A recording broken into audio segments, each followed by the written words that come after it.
un faro en este lugar, en esta ciudad, y que muchas almas se ganen para el reino de los cielos, y que pronto veamos a Jesús venir en las nubes de los cielos, porque ya este mundo ya nos ha cansado, ¿verdad? Ya queremos estar allí en la patria celestial. El tema que traigo para hoy titula La gracia que salva. Y muchos me podrían preguntar, pero si la gracia es una sola, y es cierto, la gracia de Dios es una sola. La gracia es algo gratuito. Cuando nuestros primeros padres pecaron, y yo creo que a veces el cristiano debe volver atrás y ver a nuestros primeros padres escondiéndose de la presencia de Dios y Dios extendiéndole a ellos su gracia divina. Ahora, la gracia es una sola, pero la actitud humana la puede hacer parecer como si fuera una gracia merecida. Por eso en este tema quiero hablar de la gracia merecida y la gracia inmerecida. Es una sola, pero la actitud de la persona, la actitud del cristiano es el que la hace, la podría hacer dos, como el pacto con Dios. Si estudiamos en la palabra de Dios lo que es el pacto de Dios, encontraríamos que el pacto de Dios es uno solo. Pero el pacto de Dios, por parte de Dios, es incondicional porque Dios cumple. Ustedes saben, el pacto es un acuerdo entre dos, Dios cumple. Pero el ser humano, nuestra actitud, nuestra conducta, hace las cosas condicionales.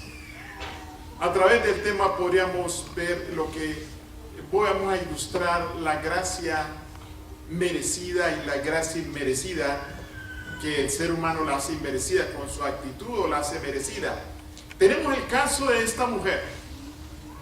Dice la palabra de Dios que una mujer cananea que había salido de aquella región clamaba, diciendo: Señor, hijo de David, ten misericordia de mí, mi hija es gravemente atormentada por un demonio. Es una mujer cananea, una mujer extranjera, podríamos decir, en relación al pueblo de Israel o el pueblo judío. Y esta mujer había oído hablar del Señor Jesús y creía y sabía y conocía los milagros que Jesús había hecho. Y al ver a Jesús pasar, en ella brilló la esperanza para su hija y se acerca a Jesús a clamar, a pedirle ayuda. Y dice la palabra de Dios, pero Jesús no le respondió palabra. Jesús no le respondió y continuaba su camino. Y la mujer seguía insistiendo. Hermanos, cuando Jesús aparentemente no responde, es porque Él quiere traer una enseñanza. En este caso, para los discípulos. A veces cuando pedimos al Señor algo y el Señor nos responde con silencio, como con una espera, es porque Él tiene un propósito. Entonces, los discípulos, ¿qué creen ustedes? ¿Los discípulos ayudaron? ¿Qué hicieron los discípulos? Entonces, acercando a sus discípulos, rogaron diciendo: despídela, pues da voces tras nosotros, despídela. ¿Sería que estos discípulos tenían un buen espíritu misionero? Despídela, porque da voces tras nosotros. Y la mujer seguía insistiendo. Veía en Jesús una esperanza para que el Señor pudiera ayudarle con su hija. Él respondiendo dijo: ¿no soy enviado a las ovejas perdidas de la casa de Israel? Entonces ella vino y se postró ante él diciendo: Señor, socórreme. Respondiendo él dijo: no está bien tomar el pan de los hijos y echarlo a los perrillos. Una gran prueba para esta mujer, ¿verdad? pero una enseñanza también para los discípulos y para nosotros. Esta mujer hubiera podido decir, se hubiera podido desilusionar y decir, este maestro, este salvador me está tratando, ya saben ustedes cómo, ¿no? Como madre de los perrillos. Pero hermanos, esa mujer ya había recibido el toque divino del Espíritu Santo. Y cuando el Espíritu de Dios toca y el ser humano se abre al Espíritu de Dios, no hay nada que lo detenga ni nada que lo desanime al ser humano cuando siente el llamado del Señor. Entonces dice la palabra de Dios, y ella dijo: Señor, pero aún los perrillos comen de las migajas que caen de la mesa de sus amos. Entonces respondiendo Jesús dijo: oh mujer, grande es tu fe, hágase contigo como quieres. Y su hija fue sanada desde aquella hora. Amén. Cuando nos acercamos al Señor,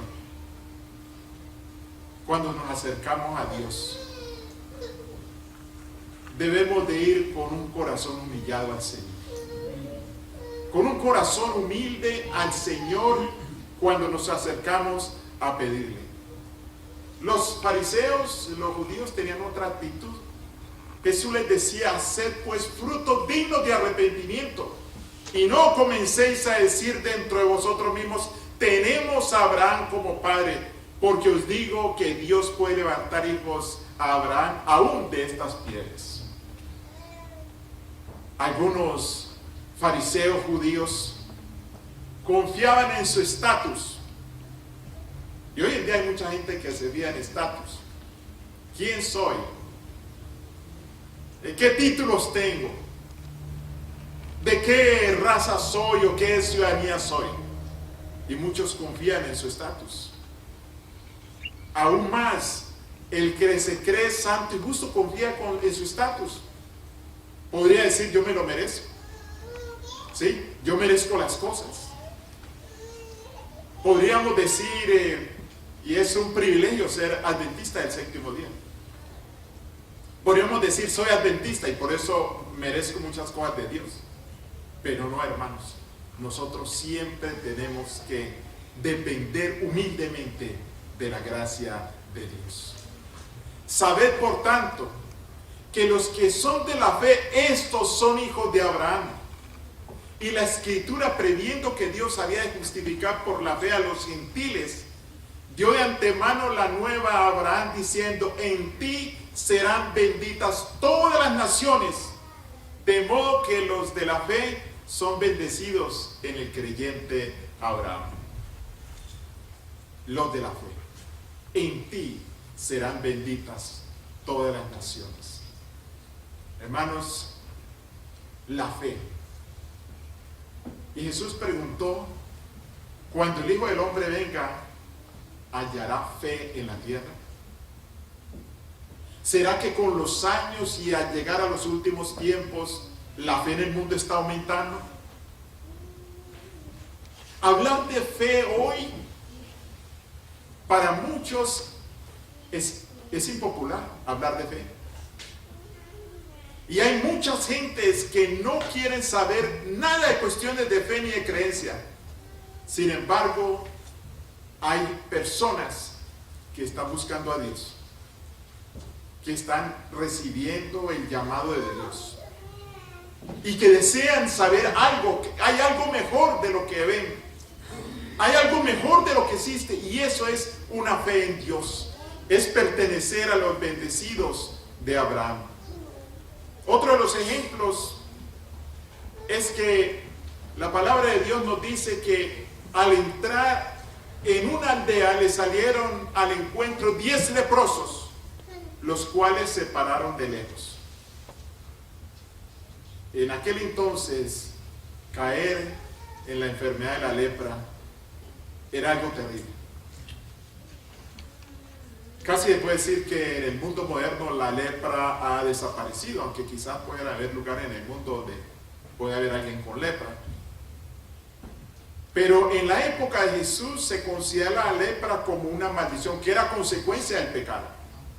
Alguien tenía lepra, quién sabe qué hizo, quién sabe qué tiene escondido. Y el leproso tenía que ir a ser examinado por el sacerdote, quien hacía a veces de guía espiritual, pero también era el médico, era quien determinaba y había recibido instrucciones de Dios cómo diagnosticar, determinar si era lepra. Y si era lepra, la creencia era que era contagiosa, que tenía que la persona ser sacada o tenía que estar lejos del campamento o de la ciudad. Y hoy en día tenemos el coronavirus andando por el mundo. Y en este caso de la lepra, casi no se ven casos de que la persona era curada, porque no existían los medios en aquel entonces y únicamente se curaba a través del poder de Dios. Porque hoy las cosas se curan a través de la ciencia y del poder de Dios, porque Dios trabaja con los medicamentos que la persona toma. Así que estos hombres salieron y se pararon de lejos, porque no era permitido para ellos acercarse a personas que estuvieran limpias o que estuvieran sanas. Y dice la palabra de Dios que ellos alzaron la voz diciendo: Jesús, Maestro, ten misericordia de nosotros. Ten misericordia de nosotros. Y el Señor Jesús les prueba la fe. La prueba de fe es que Jesús les dice que vayan y se presenten al sacerdote.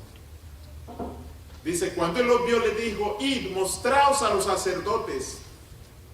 Si ellos no hubieran creído en la palabra de Jesús, ellos simplemente no hubieran ido. Pero bueno, le estamos pidiendo que tenga misericordia de nosotros. Estamos leprosos y nos dice que vayamos ante los sacerdotes. ¿Qué van a hacer ellos? ¿Qué vamos a ir allá si tenemos lepra? Eso hubiera podido pensar. Tenemos lepra y ya no podemos ir si no estamos limpios. Pero ellos tuvieron fe en las palabras de Dios y caminaron. Y dice, mostraron al sacerdote, y aconteció que mientras iban, fueron limpiados. O sea, ellos iban en camino y fueron limpiados. Y cuando ellos iban en camino, allí había uno que no iba a poderse presentar ante los sacerdotes. Allí había uno que no le era permitido sino llegar hasta el primer salón del templo, porque él no era judío. O sea, él no iba a poder llegar hasta ante los sacerdotes. Los otros, con su estatus de judíos, sí podían llegar ante el sacerdote.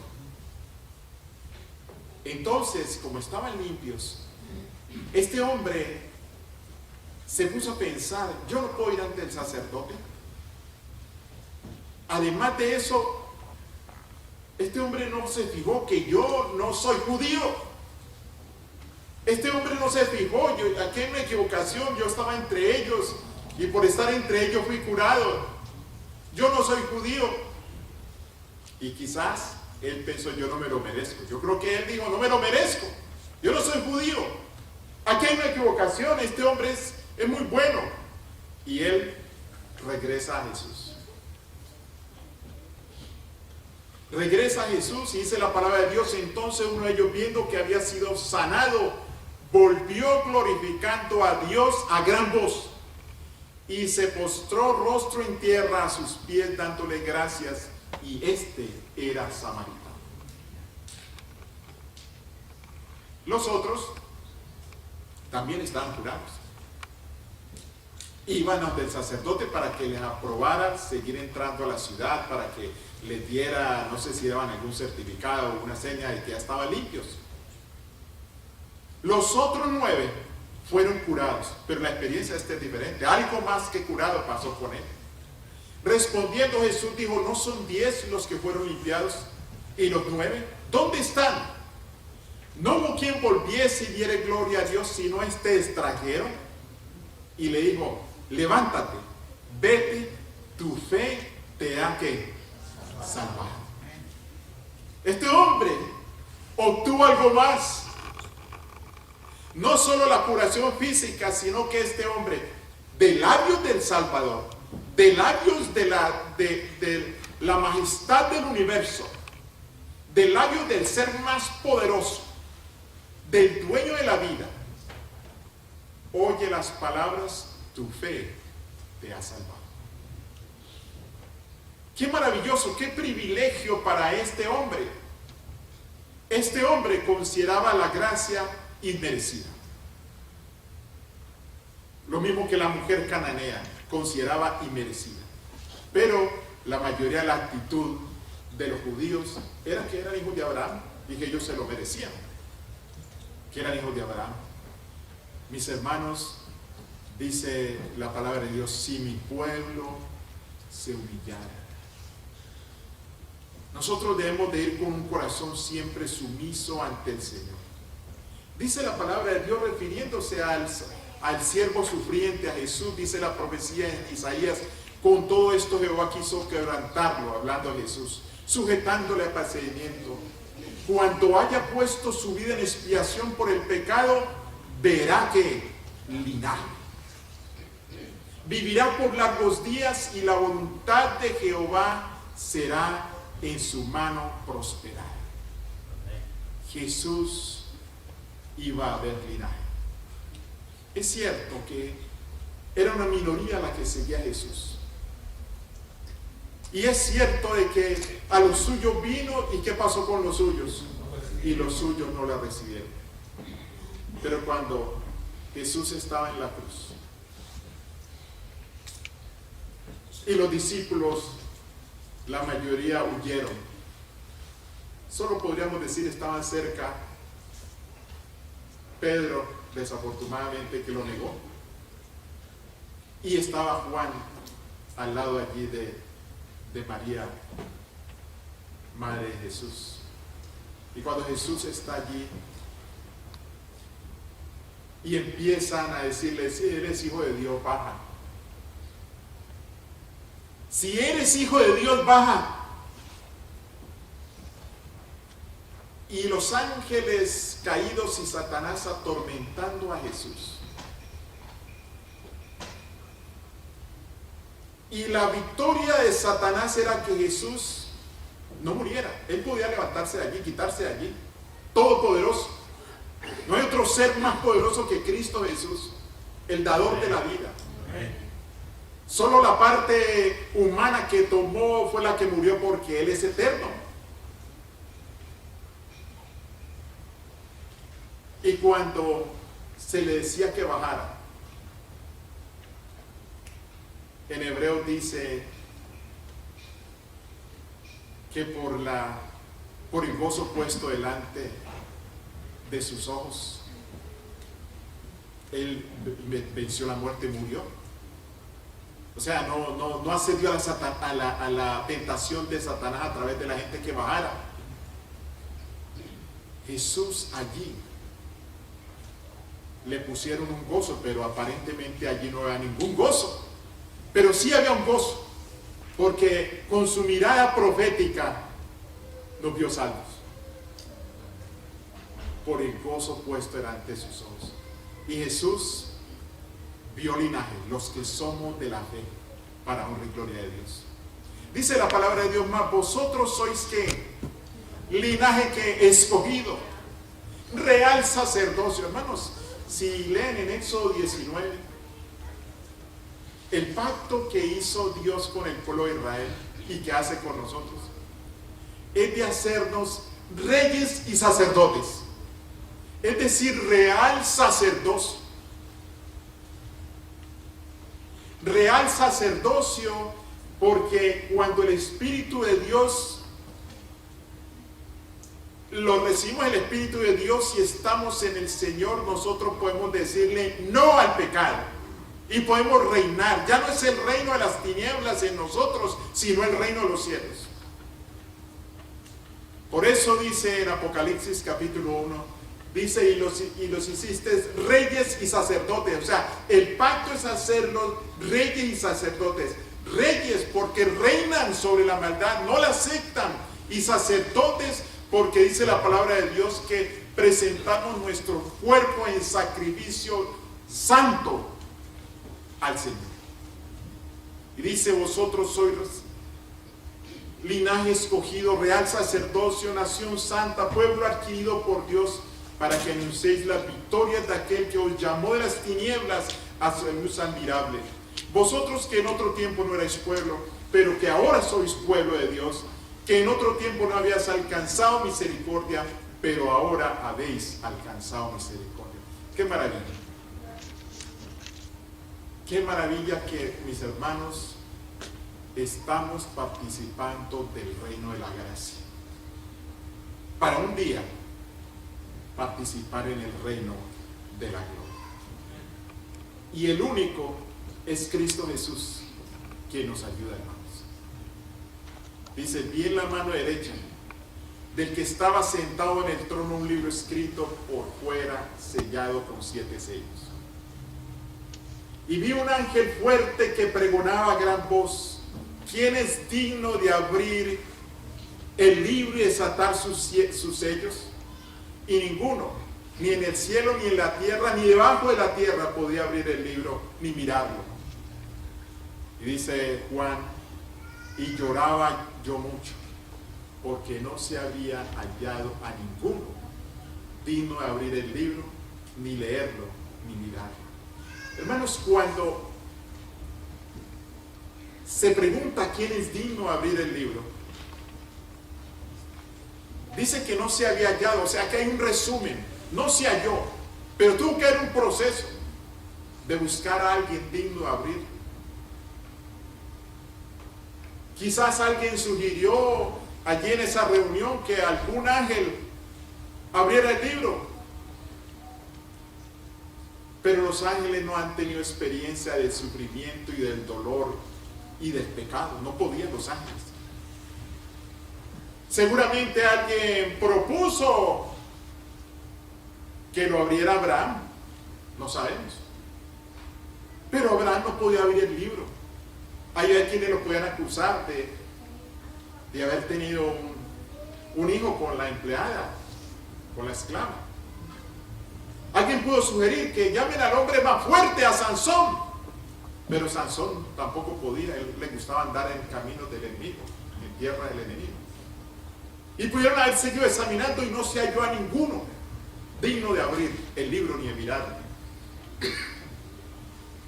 Y uno de los ancianos me dijo: no llores, he aquí que el león de la tribu de Judá, de la raíz de David, ha vencido para abrir el libro y desatar sus 7 sellos. He aquí que el león de la tribu de Judá. Y en profecía muchas veces lo que se oye es diferente a lo que se ve, pero lo mismo.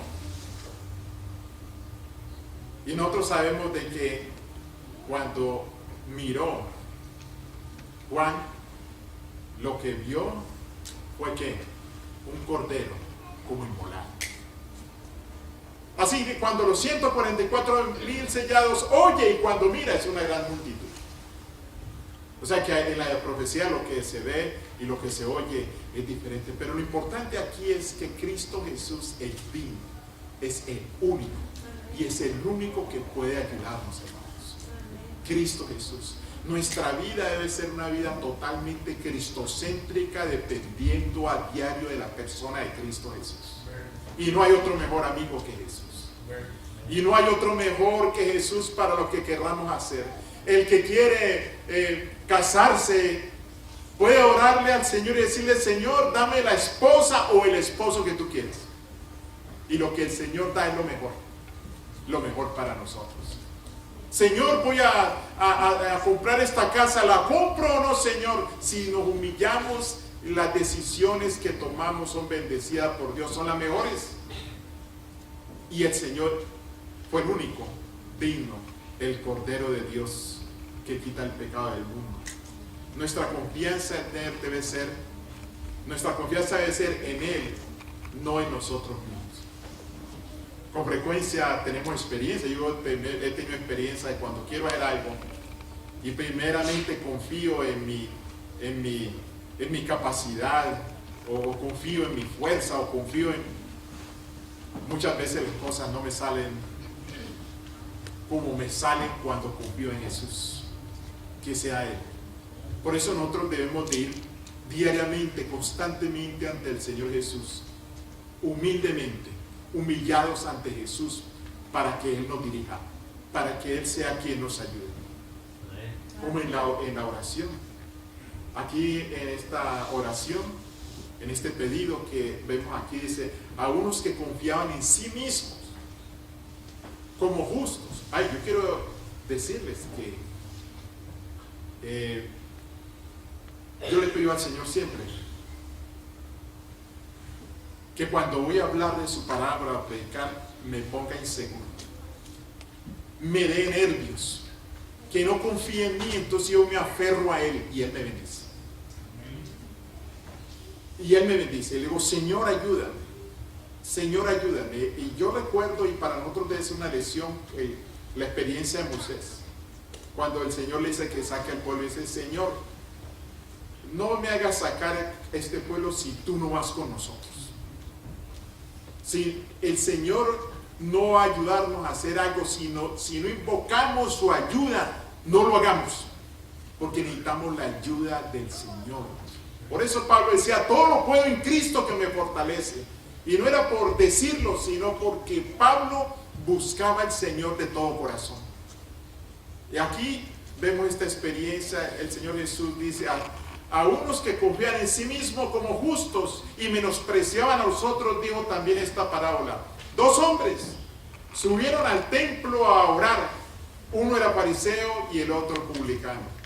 El fariseo, puesto en pie, oraba consigo mismo de esta manera: Dios, te doy gracias porque no soy como los otros hombres, ladrones, injustos, adúlteros, ni aun como este publicano. Ayuno 2 veces a la semana y doy diezmo de todo lo que gano. Te doy gracias porque no soy como los otros, Señor. Este hombre no tenía un espíritu de humildad, no tenía un espíritu de alabanza a Dios, sino que él estaba dando gracias por un carácter, por algo que él pretendía. Y decía, no soy esto, no soy los otros. Mis hermanos, este hombre se comparaba con ladrones, con injustos y con adúlteros. Cuando nosotros nos comparamos con otros, podríamos verlos muy buenos, muy completos, muy justos. Pero tenemos que compararnos con Cristo Jesús. Y cuando nos miramos en Jesús, encontramos que tenemos defectos en los cuales el Señor puede trabajar con nosotros y ayudarnos.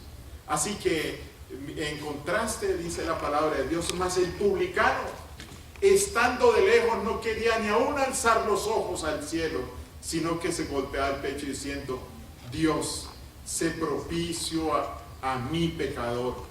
Os digo, dijo Jesús, que éste descendió a su casa justificado antes que el otro. Porque cualquiera que se enaltece será humillado, y el que se humilla será enaltecido. La pregunta que debemos de hacernos nosotros es: ¿con qué justicia quiero entrar al cielo? ¿Con qué justicia? Si nosotros confiamos en nuestra justicia, en nuestro estatus, en nosotros, y no humildemente dependemos del Señor, vamos a tratar de entrar al cielo con nuestra justicia, que nos sirve, hermanos, para pasar. Solo cuando somos vestidos con la justicia de Cristo podemos entrar en los cielos. Cuando nosotros nos humillamos al Señor y nos entregamos a Él y hacemos de Él que sea nuestro Salvador, ocurre algo maravilloso allá en los registros celestiales. Debajo de nuestro nombre aparece la vida de Jesús, la justicia de Cristo, como si esa vida que vivió Jesús de santidad es la nuestra, y con esa entramos, porque ya bajo el nombre de Jesús se puso todos nuestros defectos, nuestros pecados y nuestra maldad, y por eso Él llevó a la cruz, lo llevó a la cruz y pagó. Cristo pagó el precio. Cristo pagó el precio, y es con la justicia de Jesús que podemos entrar, con una gracia que nosotros sentimos inmerecida, porque es una gracia que el Señor nos da. Dice la palabra de Dios, esa es una cita que siempre llevo en mi mente. No sé en el libro en español en qué página está, pero en inglés está en la página 31. Dice así: cuando nuestros nombres sean presentados en el juicio de Dios, Cristo será nuestro abogado defensor. Pero sucederá algo paradójico. En lugar de defendernos, reconocerá nuestra culpabilidad delante de todo el universo. No nos defenderá diciendo cuán buenos cristianos hemos sido. El Señor en el juicio, cuando hable de mí, el Señor no va a decir que era un buen cristiano, predicó, hizo esto, hizo aquello. Dice que no nos defenderá diciendo lo que hemos hecho. Reconocerá nuestra culpabilidad entre el universo. Pero la cita continúa diciendo: el único argumento válido será: Padre, mi sangre, mi sangre, mi sangre. Entramos por el sacrificio de Cristo, que Él paga nuestra culpa y Él creó en su vida aquí en la tierra, en su naturaleza que es divina y humana, pero en su naturaleza humana creó una justicia para que por esa justicia nosotros podamos ser salvos. Es una transferencia de propiedad. Cuando me entrego al Señor, en esa transferencia de propiedad, mis pecados son transferidos a Jesús, que ya pagó por ellos, y la vida santa de Jesús es transferida a mí, y por eso puedo ser salvo. Y es inmerecido. La gracia es inmerecida. Quien crea que la gracia es merecida va a tener que tratar de entrar por su propia justicia, que no va a poder. Pero gracias a Dios que Cristo pagó por nuestros pecados, pagó por nuestras culpas, y Él está en el reino de los cielos a nuestro favor. Y yo nunca, mis hermanos, podría haber un abogado defensor que gana el juicio para nosotros, porque Él es el sacerdote, es la ofrenda, la oveja, y Él es el juez. La palabra de Dios dice que el Hijo a nadie juzga, sino que que el Padre a nadie juzga, sino que todo el juicio lo dio ¿quién? Al Hijo. ¿Qué abogado va a representarnos ante un juez pagando? No, es lo que quiere es que le paguen, pero no hay a pagar la culpa del que está defendiendo. A reconocer: es culpable, pero yo pago. Yo pago. La gracia de Dios es inmerecida. Qué grande y maravilloso es el Señor, nuestro Dios, un Dios lleno de amor. Esto está en los primeros escritos, en inglés en la página 31, en español no sé en qué página, pero es una cita que siempre llevo en mi mente, me la sé de memoria, llevo esta cita en mi mente, de que Jesús, el argumento con que Él me salva es: Padre, mi sangre, ese sacrificio en el Calvario por el cual Él pagó la culpa.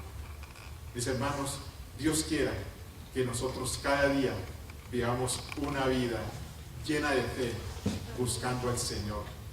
Cada día, como dice el Camino a Cristo, conságrate a Dios de mañana. No hay un mejor día que podamos vivir cada día de nuestra vida que un día con Cristo Jesús, por nuestro Salvador. Que Dios les bendiga. Amén.